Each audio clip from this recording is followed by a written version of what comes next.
Hello guys, இன்றைக்கி நம்ம என்ன பார்க்க போகிறோன்னா ஜாயிண்ட் டிக்ளரேஷன் பற்றி தான் பார்க்க போகிறோம். ஆல்ரெடி நம்ம வந்து பிஎஃப் வந்து ஜாயிண்ட் டிக்ளரேஷன் வந்து ஆன்லைனில் சப்மிட் பண்ணலாமான்னு சொல்லி ஒரு வீடியோ போட்டிருந்தோம்.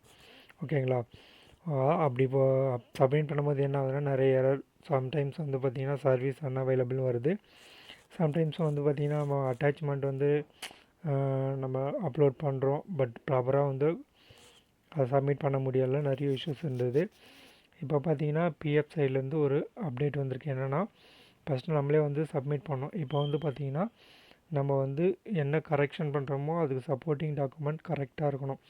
இப்போ நேம் வந்து நீங்கள் எப்படி சேஞ்ச் பண்ணுறீங்களோ நீங்கள் சப்போர்ட்டிங் வைக்கிற டாக்குமெண்ட், அதாவது 2 டாக்குமெண்ட், ஒன்று வந்து ஸ்கூல் சர்டிஃபிகேட், அது மாதிரி ஒன்று லைசன்ஸ், அது மாதிரி ரெண்டுத்தில் ரெண்டுமே வந்து கரெக்டாக இருக்கணும். நீங்கள் என்ன டேட் இப்போ வந்து இன்கேஸ் உங்களோட நேம் வந்து இனிஷியல் மிஸ் மேட்ச் இருக்குது அப்படின்னா கரெக்டான டீட்டெயில் நீங்கள் அப்டேட் பண்ணுறீங்க. அப்போது நீங்கள் அட்டாச் பண்ணுற அந்த அட்டாச்மெண்ட் ரெண்டுத்துலேயுமே டீட்டெயில்ஸ் வந்து கரெக்டாக இருக்கணும். அப்போ தான் வந்து நம்மளால் அப்டேட் பண்ண முடியும். இப்போது நீங்கள் வந்து பார்த்திங்கன்னா அப்லோட் பண்ணிவிட்டு சப்மிட் கொடுத்தீங்கன்னா எம்ப்ளாயருக்கு தான் வந்து இப்போது அப்ரூவலுக்கு போகும்.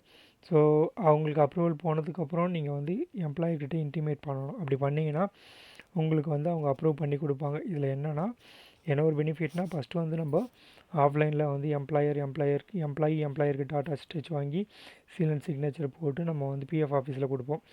அதுக்கப்புறம் பார்த்திங்கன்னா நம்மளே பிஎஃப் ஆன்லைனில் பிஎஃப் எம்ப்ளாயி லாகினில் சப்மிட் பண்ண செட் ஆகலை. இப்போது நம்ம வந்து சப்மிட் பண்ணுவோம். கேஒய்சி மாதிரியே வந்து எம்ப்ளாயருக்கு வந்து பெண்டிங் போகும், அப்ரூவல் வந்து பெண்டிங்கில் இருக்கும்.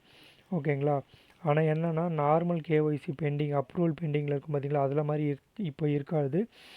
நமக்கு இப்போது எம்ப்ளாயரோட பிஎஃப் போர்ட்டல்லையுமே வந்து பார்த்திங்கன்னா ஜாயிண்ட் டிக்ளரேஷன் சொல்லி ரெட் கலரில் பாப்அப் மாதிரி வரும். ஓகேங்களா? அது உள்ள தான் நம்மளோட எம்ப்ளாயி கொடுத்த ஜாயிண்ட் டிக்ளரேஷன் எல்லாமே அப்ரூவல் பெண்டிங்கில் இருக்கும். இது ரீசனாக நாங்கள் எங்கள் கம்பெனியில் ஒரு கொலிக்கு பண்ணோம். அவருமே இப்படி தான் 2 days வந்து இன்டிமேஷன் கொடுத்தாரு. இது மாதிரி நாங்கள் வந்து ஜாயிண்ட் டிக்ளரேஷன் சப்மிட் பண்ணியிருக்கேன், அப்ரூவல் பெண்டிங்கில் இருக்குது, அப்ரூவ் பண்ணுங்கன்னு சொல்லி சொன்னாங்க. நாங்கள் சர்ச் பண்ணி பார்க்கும்போது பார்த்திங்கன்னா நார்மலாக வந்து பெண்டிங் அப்ரூவல்ஸில் போய் செக் பண்ணோம், இல்லை. அதுக்கப்புறம் பார்த்திங்கன்னா அது அப்டேட் நியூவாக வந்திருக்கு போல். அதில் போய்ட்டு ஜாயிண்ட் டிக்ளரேஷன் சொல்லி ஒரு நியூ அப்டேட் இருந்தது. நியூவாக ஒரு ஆப்ஷன் இருந்தது. அது உள்ளே போனோன்னா அவர் கொடுத்த ரிக்வஸ்ட் வந்து பெண்டிங்கில் இருந்தது. ஸோ நாங்கள் என்ன பண்ணோம், அவரோட ப்ரூஃபை வந்து வெரிஃபை பண்ணிவிட்டு ப்ரூஃபை வந்து வெரிஃபை பண்ணிவிட்டு அப்ரூவ் கொடுத்துட்டோம். இதில் என்ன பியூட்டினா, நம்ம அப்ரூவ் கொடுத்த உடனே இன்ஸ்டண்ட்டாகவே வந்து அந்த கரெக்ஷன் வந்து அப்டேட் ஆகுது. ஸோ நாங்கள் அதை லைவாகவே செக் பண்ணி பார்த்துட்டு தான் உங்களுக்கு நான் வந்து வீடியோவாக போடுறேன். நீங்களும் கொஞ்சம் ட்ரை பண்ணி பாருங்கள். நம்ம சப்ஸ்கிரைபர் ஒருத்தர் டவுட் கேட்டிருந்தார். நான் வேலையில் இல்லை, இப்போ நான் வந்து ஏதோ கரெக்ஷன் இருக்குது, ஜாயிண்ட் டிக்ளரேஷன் கொடுக்கணும், எம்ப்ளாயர்கிட்ட கொடுத்தா நான் வந்து வேலையை விட்டு நின்றுட்டேன், ஸோ என்ன பண்ணுறது அப்படின்றது கேட்டிருந்தாங்க. அதே மாதிரி ஆன்லைனில் நம்ம சப்மிட் பண்ணும்போது சர்வீஸ் அன்அவைலபிள் வருதான், ஜாயிண்ட் டிக்ளரேஷன் வருதுன்னு சொல்லியிருந்தாங்க. ஸோ இப்போ நீங்கள் ட்ரை பண்ணி பாருங்கள். ஜாயிண்ட் டிக்ளரேஷன் ஆன்லைன்லேயே நீங்கள் சப்மிட் பண்ணிவிட்டு எம்ப்ளாயரை கூப்பிட்டு கால் பண்ணியோ இல்லை கம்யூனிகேட் பண்ணியோ சொல்லுங்கள். இன்கேஸ் வேலையை விட்டு போனாலுமே நம்ம ப்ராப்பராக ரிலீவ் ஆகிருந்தோன்னா ஹெச்ஆர் சைட்லேருந்து நமக்கு வந்து அப்டேட் பண்ணி கொடுப்பாங்க. ஸோ நீங்கள் வந்து சப்மிட் பண்ணிவிட்டு உங்களோட ஹெச்ஆரை வந்து அப்ரோச் பண்ணி பாருங்கள். உங்களுக்கு வந்து ஒரு நல்ல ரிசல்ட் கிடைக்கும். ஸோ இதே மாதிரி நம்ம பிஎஃப் ரிலேட்டடாகவும் அக்கௌண்ட்ஸ் ரிலேட்டடாகவும் நிறைய வீடியோஸ் போட்டுட்ருக்கோம்.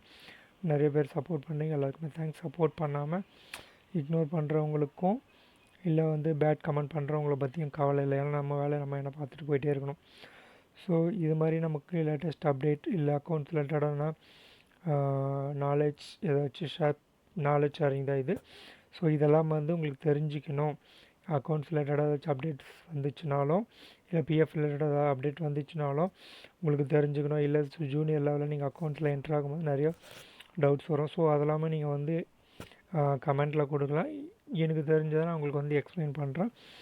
மீண்டும் இதே மாதிரி ஒரு வீடியோவில் நம்ம பார்க்கலாம். Thank you friends.